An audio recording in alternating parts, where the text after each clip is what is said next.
Itong ating pang mid-high.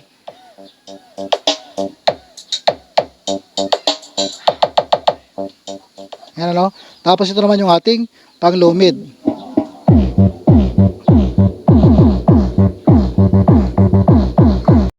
So dito idol, sa video natin dito idol, ano, mixer, equalizer at saka dual amplifier. So kahit wala tayong crossover dito idol, mabubukod natin yung low mid at saka mid high dito sa pamamagitan ng ating yan, equalizer natin, ano. So ang ating equalizer dito idol ay 215. So mas madali siya i-tuning, ano, dahil yung 5 band nito per 5 band bawat frequency natin. So 5 band dito para sa low, tapos yung 6 to 10 para sa ating pang mid. Tapos yung ating 11 to 15 para sa ating pang high, ano. So ito ang ginamit ko dito. Yung ating channel 1 gagamitin ko sa ating pang low. So magiging low mid siya, no.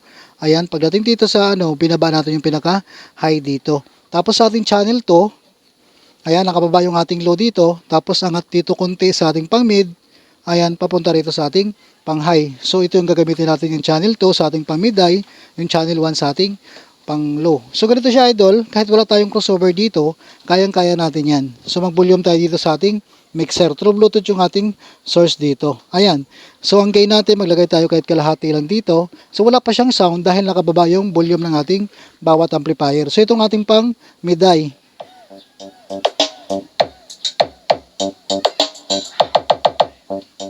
Ayan, ano? Tapos ito naman yung ating pang low mid.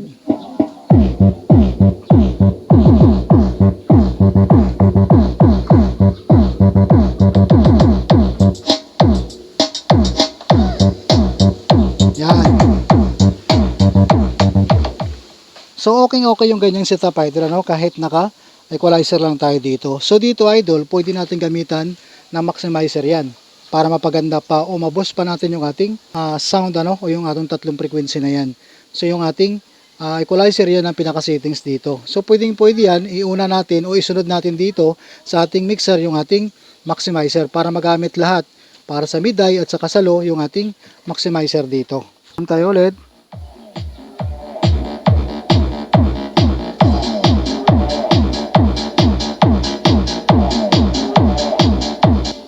So try natin idol, mag-add tayo dyan na maximizer. So may improve pa o maboost pa natin yung ating tatlo frequency dito, ano. So pwede na mixer, maximizer, equalizer at saka dual amplifier. Ito na yung ating maximizer idol, ano. In-add na natin dito. So wala tayong binago sa settings ng ating equalizer dito dahil yung ating equalizer, ito yung magbubukod ng ating low, mid at saka pang mid high dito sa dalawa nating amplifier dahil wala tayong crossover na ginagamit dito. So ito ang ating maximizer, ito yung magbuboss ng ating tatlong frequency. Tapos ito ngayon ang magbubukod ng low mid at saka mid high sa bawat amplifier natin. So ito siya, no, hindi pa siya naka-engage. Volume tayo dito. Ayan. Engage natin. Ayan. So ang laki ng improvement idol lalo sa bass, ano, kapag mayroon tayong maximizer. Ang ganda ng kalabog niya. Ramdam mo talaga yung kanyang bass dito kapag mayroon tayong maximizer. So kung wala pa kayong crossover, ito ang magiging setup natin. Ayan. Ganda idol, ano? Maganda yung kanyang labas ng kanyang bass dito. So sa magtatanong kung ano maging connection nito, so ito ang naging connection natin dito sa paggamit nito.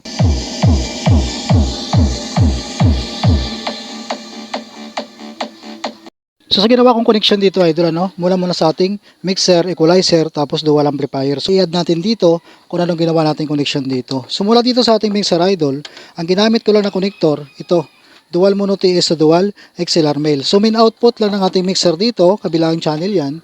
Tapos papunta rito sa input ng ating equalizer. Channel 1 at saka channel 2 lang yan, ano. Ayan. Kabilang channel lang yan. So dito idol sa ating output ng ating equalizer, gumamit lang ako ng splitter connector dyan, ano. So itong connector na ginagamit ko rito, dahil ang ating equalizer mayroon namang TS output. So 6.35 to dual male RSA. So dalawa siya, no. So itong isang connector natin, gagamitin natin ito sa ating channel 2. So kung halimbawa yung ating channel 2 pang mid-high kanina, output dito. So kung anong gagamitin natin amplifier dito pang mid-high, so kung halimbawa itong Sakura natin, yung nasa taas, so dito tayo mag-connect sa kanyang audio input. Ayan.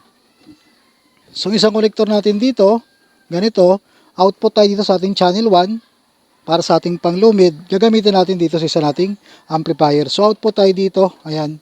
Tapos papunta ito ngayon sa ating pang low low mid na amplifier. So halimbawa naka-selector A siya dito. Ayan.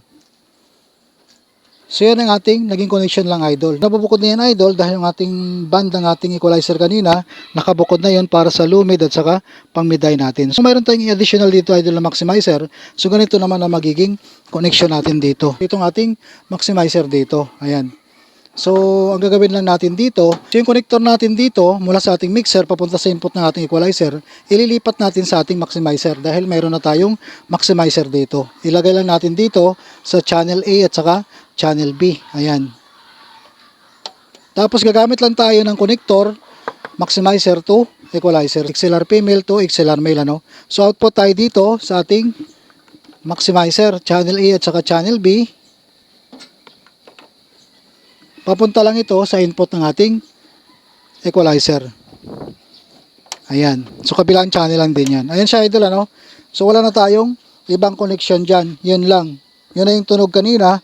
Yan ang ginawa natin. Mula sa ating mixer, maximizer, equalizer, at saka dual amplifier.